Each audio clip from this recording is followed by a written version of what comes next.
तर म्हणलं आता दिवाळीच्या फराळाला आजपासून सुरुवात केलेली आहे, तर म्हणलं सुरुवात ही गोडापासूनच केली पाहिजे. तर इथं शंकरपाळ्याचं पीठ आहे ना, मळून अर्धा तास भिजत ठेवलं होतं ना. आज माझ्याकडून एक चुकी झाली की मी शंकरपाळ्याचं जे प्रमाण आहे ना ते शूट केलं होतं, पण ते माझ्याकडून डिलीट झालं.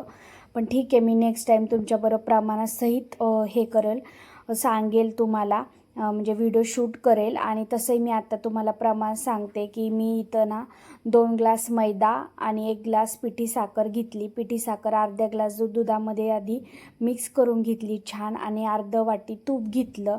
छान असं तूप टाकलं. घरी केलेल्या तुपाचा व्हिडिओ तर मी ऑलरेडी आपल्या चॅनलवर टाकलेला आहे. जर बघितला नसेल तर प्लीज जाऊन चेकआउट करा.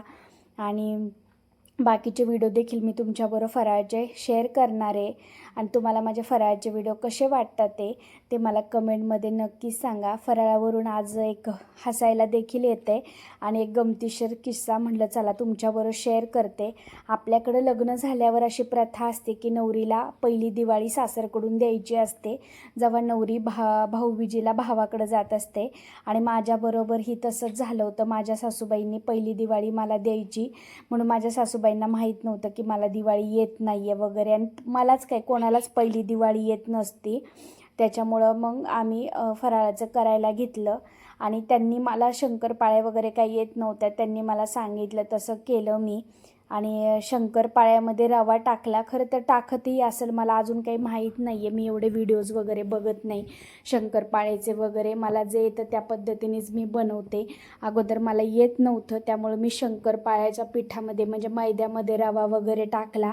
आणि त्या रव्याचं प्रमाण माझ्याकडून खूप जास्त झालं. रातच्या 11 वाजले, मी शंकरपाळ्या करतच होते. तेल टाकत होते कढईमध्ये.